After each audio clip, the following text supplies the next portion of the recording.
Assalamualaikum warahmatullahi wabarakatuh and welcome to my channel. I am Hasrizal. I'm very happy to have you here and thank you for spending your time watching my video. Recently, Brother Jeremy was in touch with me and he asked several important questions.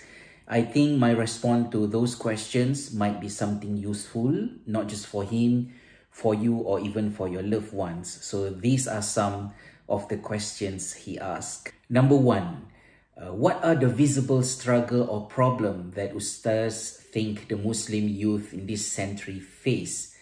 So the period of century is quite long. It's very different 50 years ago and now. So my response will focus more on the current situation that we observe. If I put my emphasis on the visibility of the problem and the struggle, my response might lead to something that you already seen yourself.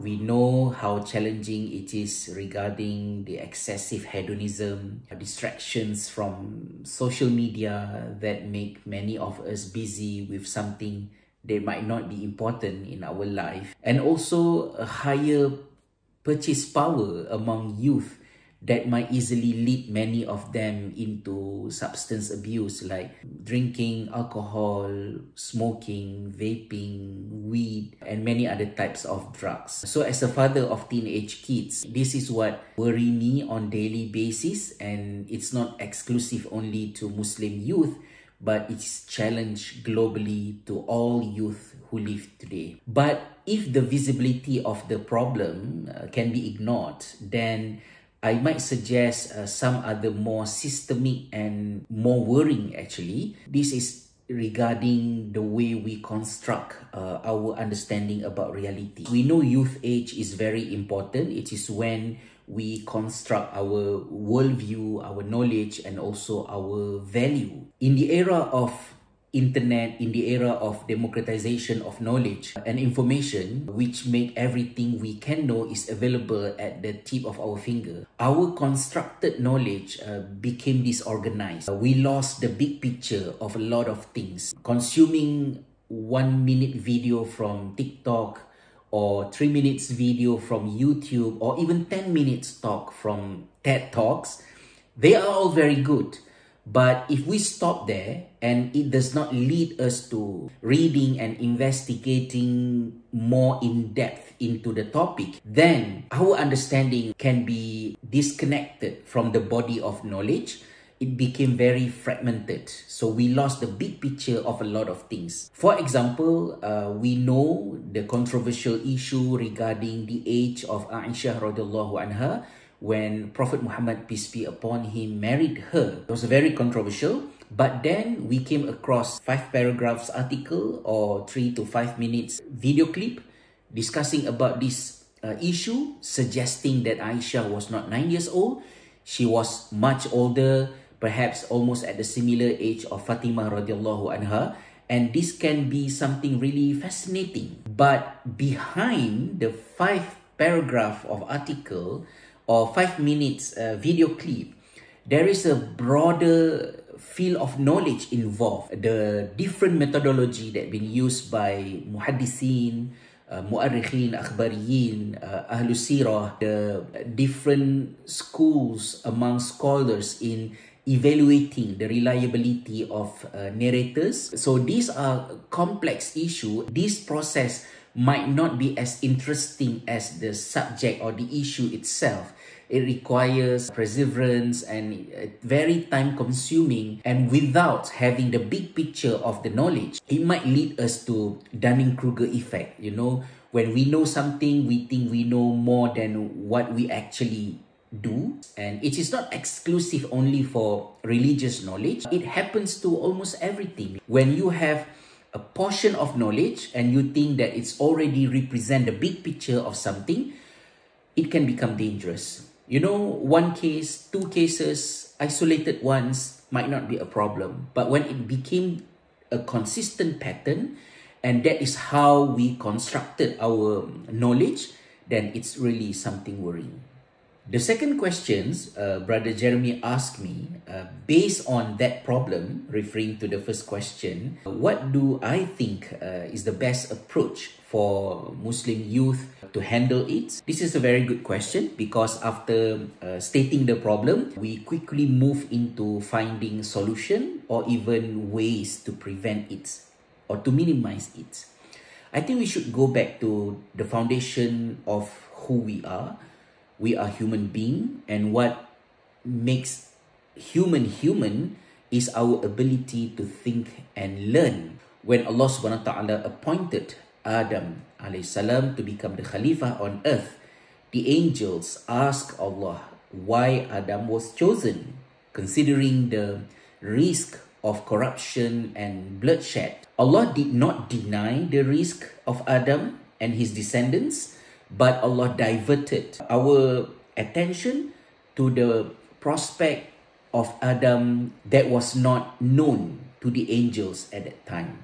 Allah demonstrated it in verse 31-32, where Allah subhanahu wa ta'ala taught Adam, and Adam learned from him, connecting between names and meaning, expanding knowledge, criticizing, analyzing, and come up with continuously developed understanding of certain knowledge.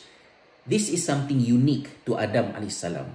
When Allah commanded angels to do what Adam did, the angels agreed that their knowledge is limited. They knew only what Allah taught them, and they do not have the ability to expand knowledge. And this is something exclusive to Adam alayhi salam. What made a Khalifa is the ability to think and to learn.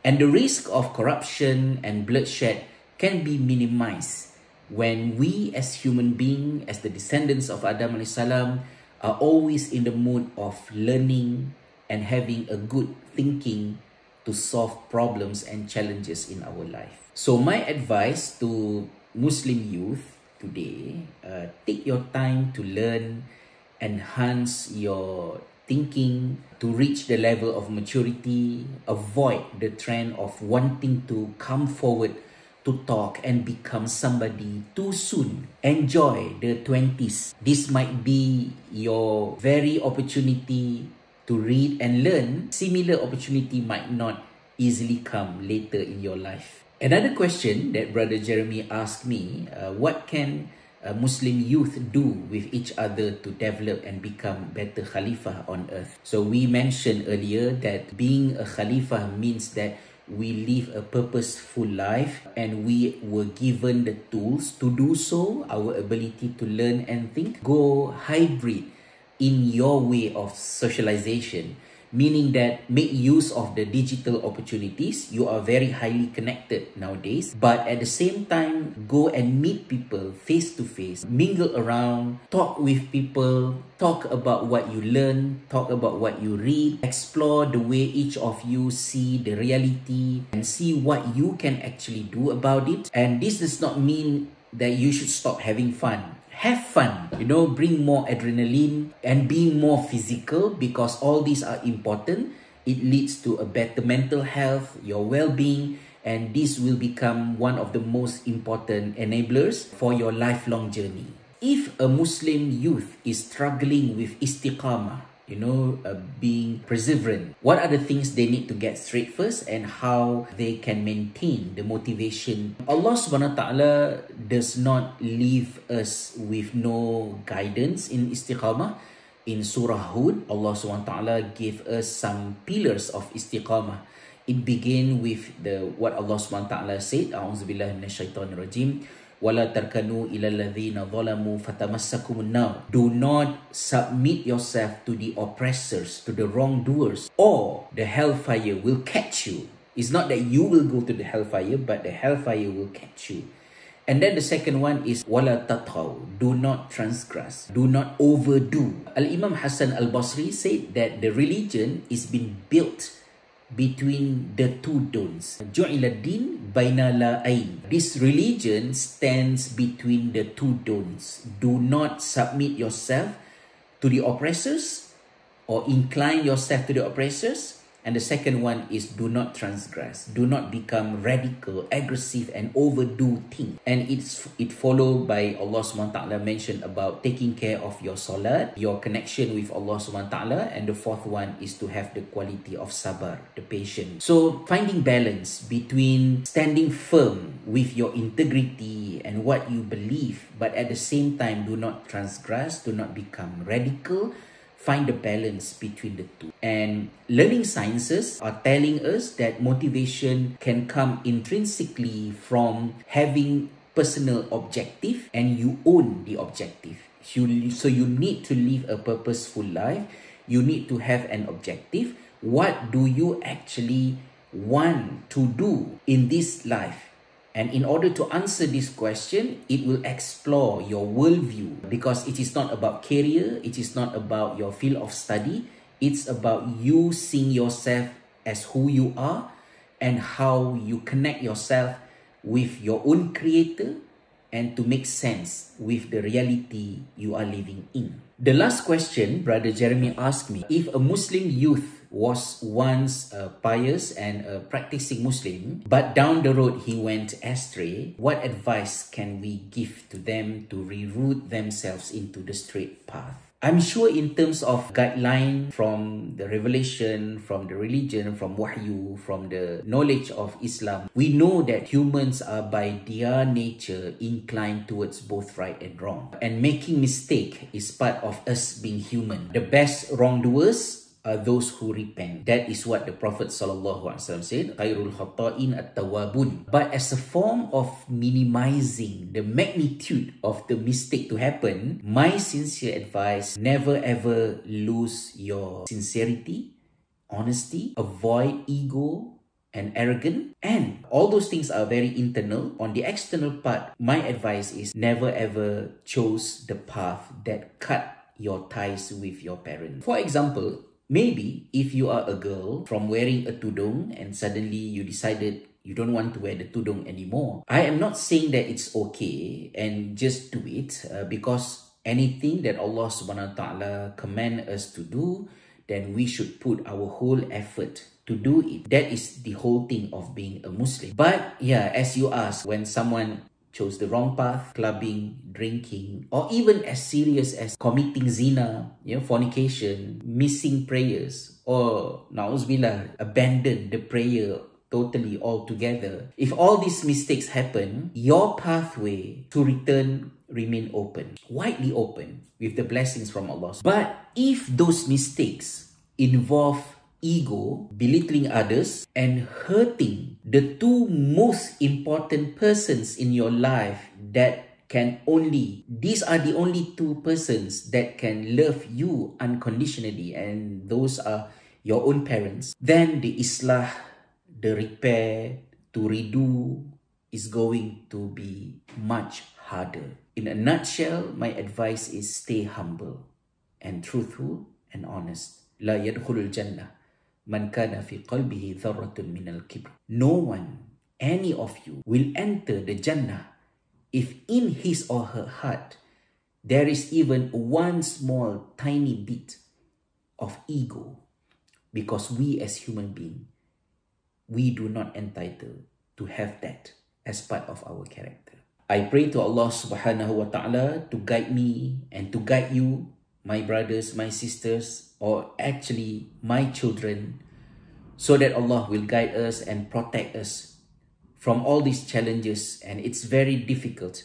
Personally, I would say I am very grateful to Allah subhanahu wa ta'ala that I had my youthhood 20-30 years ago. If I am a youth today, I don't know how can I survive.